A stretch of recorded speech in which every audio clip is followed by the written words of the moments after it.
بسم اللہ الرحمن الرحیم۔ صرف 5 منٹ کا مدرسہ قرآن و حدیث کی روشنی میں 18 رجب المرجب۔ نمبر 1 اسلام تاریخ حضرت امیر حمزہ رضی اللہ تعالیٰ عنہ۔ حضرت حمزہ رضی اللہ تعالیٰ عنہ رسول اللہ صلی اللہ علیہ وسلم کے چچا، رضائی بھائی اور مشہور صحابی ہیں۔ نبوت کے 6 سال میں اسلام قبول کیا اور رسول اللہ صلی اللہ علیہ وسلم کا ہر طرح ساتھ دیا۔ مشرکین مکہ نے جب رسول اللہ صلی اللہ علیہ وسلم اور خاندان بنی ہاشم کو شعب ابی طالب میں قید ہونے پر مجبور کر دیا تھا، اس وقت حضرت حمزہ رضی اللہ تعالیٰ عنہ بھی آپ صلی اللہ علیہ وسلم کے ساتھ تھے۔ تمام مشکلات میں ساتھ دیا۔ انہوں نے مدینہ منورہ کی ہجرت فرمائی اور اسلام کی عظیم الشان لڑائی غزوہ بدر میں خوب جوہر دکھائے، اور پھر دوسرے سال غزوہ احد میں بڑی بہادری اور جانبازی دکھائی۔ تقریباً اللہ کے 30 دشمنوں کو جہنم رسید کیا۔ جنگ احد میں جب وہ شہید ہو گئے تو کفار مشرکین نے ان کا مثلا کیا، یعنی جسم کے مختلف حصوں کو کاٹ ڈالا اور ہندا نے ان کا کلیجہ نکال کر چبایا۔ رسول اللہ صلی اللہ علیہ وسلم کو ان کی شہادت پر بڑا رنج و غم ہوا۔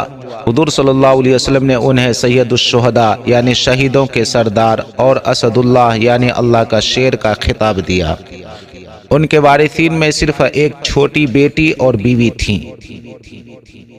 نمبر 2 حضور صلی اللہ علیہ وسلم کا معجزہ، حضور صلی اللہ علیہ وسلم کے پسینے کی خوشبو۔ حضرت انس رضی اللہ تعالیٰ عنہ فرماتے ہیں کہ ایک دن رسول اللہ صلی اللہ علیہ وسلم ہمارے یہاں تشریف لائے اور قیل اللہ فرمایا۔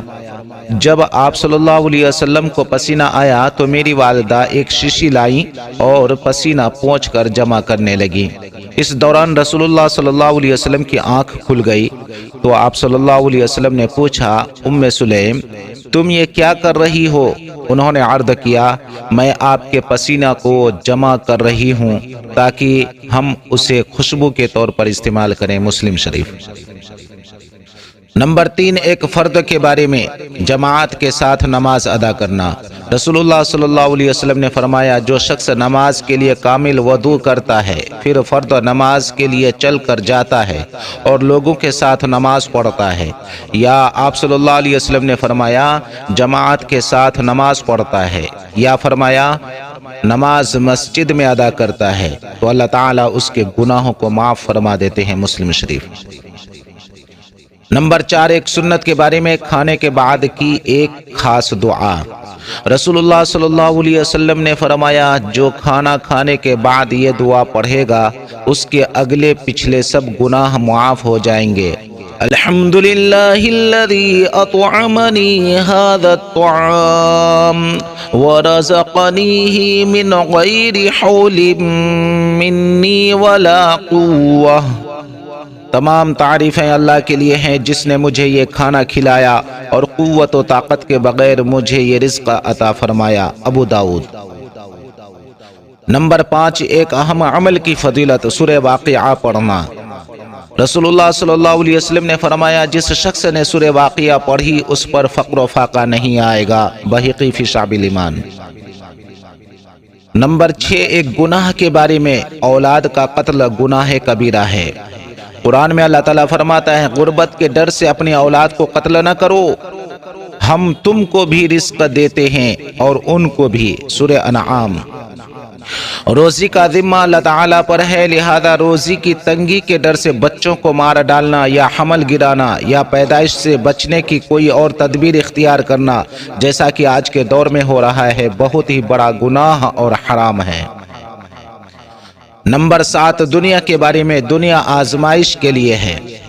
قرآن میں اللہ تعالیٰ فرماتا ہے، ہم نے زمین کے اوپر کی تمام چیزوں کو زمین کے لیے زینت بنایا ہے تاکہ ہم اس کے ذریعہ سے لوگوں کا امتحان لیں کہ کون شخص اس میں زیادہ اچھا عمل کرتا ہے۔ سورہ کہف۔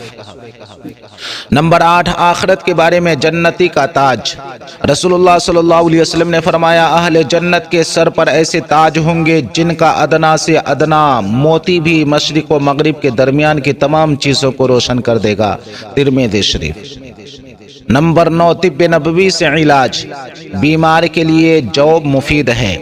ایک مرتبہ ام منذر رضی اللہ تعالیٰ عنہ کے گھر پر رسول اللہ صلی اللہ علیہ وسلم کے ساتھ حضرت علی رضی اللہ تعالیٰ عنہ بھی کھجور کھا رہے تھے، تو رسول اللہ صلی اللہ علیہ وسلم نے فرمایا اے علی بس کرو اس لیے کہ تم ابھی کمزور ہو۔ ام منذر کا بیان ہے کہ میں نے ان کے لیے چقندر اور جو کا کھانا تیار کیا تو رسول اللہ صلی اللہ علیہ وسلم نے حضرت علی رضی اللہ تعالیٰ عنہ سے فرمایا اے علی اس کو کھاؤ اس لیے کہ یہ تمہارے لیے مفید ترین ہے۔ ابو داؤد۔ چقندر اور جو بیمار آدمی کے لیے بہت مفید ہیں اور کمزوری کو دور کرتے ہیں۔ نمبر 10، نبی پاک صلی اللہ علیہ وسلم کی نصیحت۔ رسول اللہ صلی اللہ علیہ وسلم نے فرمایا جب تم میں سے کوئی پیشاب کرنے کے لیے جائے تو اپنے شرمگاہ کو داہنے ہاتھ سے نہ چھوئے، اور جب پاخانہ کے لیے جائے تو صفائی کے لیے داہنا ہاتھ استعمال نہ کرے، اور جب پانی پیے تو ایک سانس میں نہ پیے۔ ابو داؤد۔